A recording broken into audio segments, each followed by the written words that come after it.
Өчигдөр вебсайтуудаас үзлээ. Тийм тунхаг бичиг гаргасан байлээ. Тавьсан байна. Тэгээ өдөр зөвлөл гэдэг бол одоо юу юм байна л да. Бүх асуудлыг шийдчихдэг ийм л хэрэгтэй байлгүй дээ. Бид нар намын дотоод асуудлыг сайн мэдэхгүй байна. За ер нь Монгол ардын нам бол одоо бол миний бодлоор миний одоо юу гэдэг хамтран цэцэгчийн бодлоор бол байгаа. Улсын дээд шүүх хэдийгээр уг намыг бол татан буулгасан гэж ярьдаг боловч бидэнд албан ёсны тийм шийдвэр ирээгүй нэгдүгээрт. Танаа намайг ингээд татан буулгацсан гэж. Сонниосууд нэг харж ирсэн эргээд уулцсан шинжилсэн бүртгэл наанаа цанаага хацар гэсэн. Бид шинжилсэн бүртгэлээ хийгээд энэ хараа энэ гишүүдийнхаа үнэлхийг шинээр ингэж хийлгээд намынхаа тугуулдагт дөргөө байж байна. Монгол ардын намын тамган энэ байж байна. Бүх юмнууд чинь байж шít. Энэ нам бол байж байгаа. За яг хөө гэтэр үйл ажиллагаа бол төр төтгөлсөн л дээ. Мэдээж энэ бол жижиг нам. 3000 гаруй гишүүдтэй жижиг нам. Энэ бол тийм албан ёсны шийдвэр бидэнд нэгдүгээр ирээгүй. Хоёрдугаар тийм үнэлэл байхгүй. Энэ нам оршин тогтноо тэр үтгэл улс төрийн сонгуул дотор орж ирсэн нам шүү дээ. Энэ намын удирдах зөвлөл гэдэг юм одоо төлөөлөл манайх бол юу гэдэг нь төв хороо гэдэг. Төв хорооны 20 хэдэн гишүүн бүгдээрээ амьдсэрв. Бүгдээрээ энэ намаа одоо юу гэдэг үйл ажиллагааг сэргээгээд ингээд би хэлж шít одоо шууд одоо ингээд дээд шүүхт бүртгүүлгийн даван дээр энэ нөхдөд дахиад шинжилэн бүртгүүлэх гэж шít. Бид бол нам шинээр байгуулах гаагүй. Ганцхан шинжилсэн бүртгэлд дээд шүүхээс шаардсан шаардлагын дагуу гишүүнчлэлээр сэргээгээд одоогоор 1000 гаруй гишүүдийн гишүүнчлэл байна. Өөрөөр хэлбэл 801 хүнээр одоо гишүүн бүртгэдэг.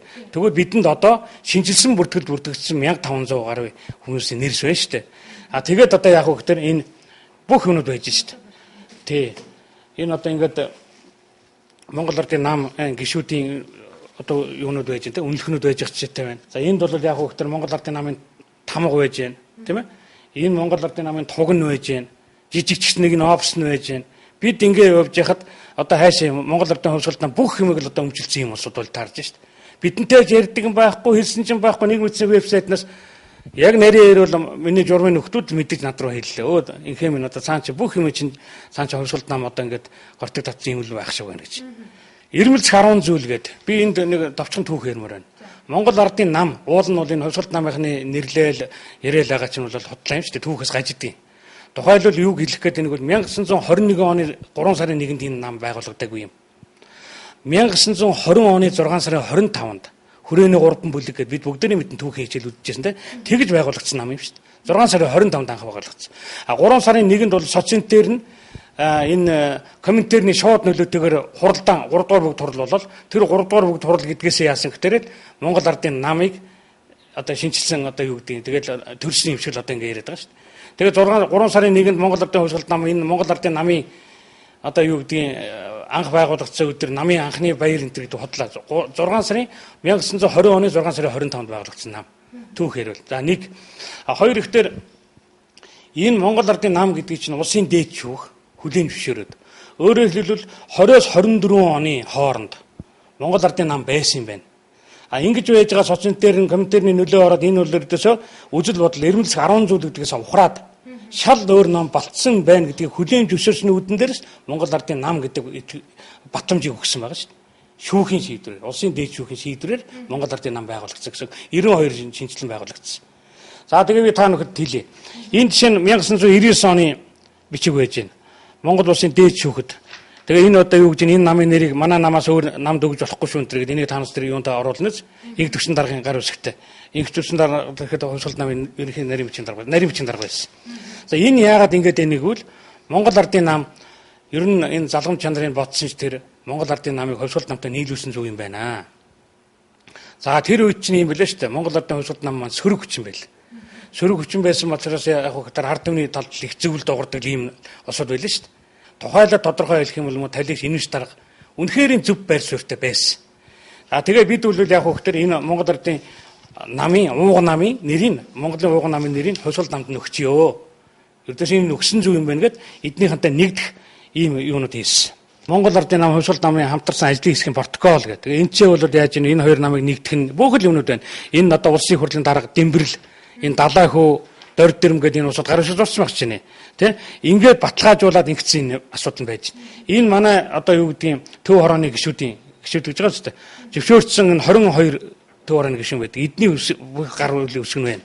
Ингээд хувьсгалд намтай нийлэх гэж жигүүр болохоор анх Ингэж одоо хувьсгалт намтай бид ойртсон юм аа. Энийгээ бол сони хэвлэлээр одоо ягаад хэвлийн баг гурал энэ төр хийгээл их сүржин зарласан да. Харамсалтай байна. Энэ одоо юу гэдгийг ажлын хэсгийн портфолио гэдгээ эд өдөөсөө хэлсэн дээр суугаагүй байхгүй юу? Хоёр ихтер яагаад одоо надаас асууж болно шүү дээ. Олон хүн тэр өдгөө сони хэвлэл муу өчөж байгаа. Одоо яагаад Монгол Ардын нам эргээд байгуулах гэж юм гэж асууж гайхаж юм байна.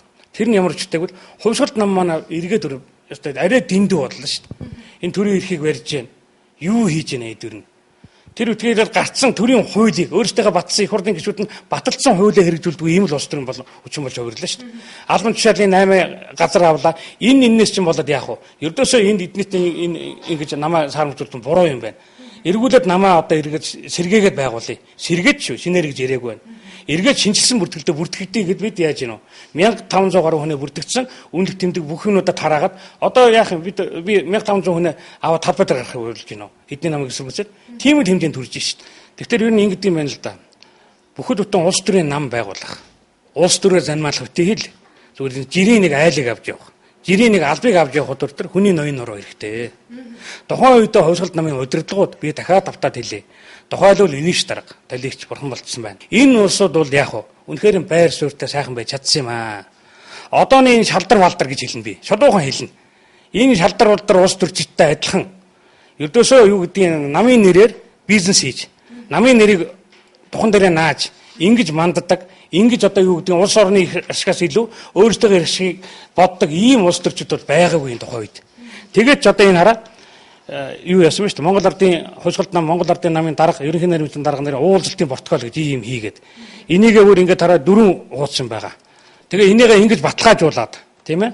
Тэгээд энэ дээр яах вэ гэхээр ингээд 2 нам тамгаа дараад дарга ерөнхий найрамчийн дарга гараа өсгөөс ороод баталгаажуулсан. Ингэхдээ энэ тэр тухайн үедээ бол хардах сэдвт юм байгаагүй. Нөгөө талдаа бол одоо ч гэсэн би ойлгож байгаа шүү дээ. Хувьсгалт намд бол үнэхээр чин шудраг юу гэдгийг одоо яг жинхэнэ Монгол Ардын намын эхний байгуулагдсан нөгөөдөө зорилгоо болгож ирсэн эрмэлзэх 10 зүйлд хүрхийн төлөө тэр нь ердөөсөө товч утгаар нь ярих юм бол хүний сайн сайхны төлөө шудраг осны төлөө зарчмууд байгаа шүү дээ. Энэ 10 зарчимдаа байхын төлөө олон гишүүд бий. Дээгүүр одоо энэ хэдэн гишүүн болцсон. Тэгээ одоо сая үл би тэр сайтаас үсэг ичмэр байна шүү дээ. Зүгээр нэг намын бүлгэн. Зүгээр нэг өдөр зүгэлгээд нэг хэдэн тавар ш. Тэгэл тэр хэдэл одоо юу гэдэг Монгол Ардын намгад байж байгаа бүртгэлтэй тийм юмыг л одоо шууд биднийх гээл болохоор шийдлээ гэж.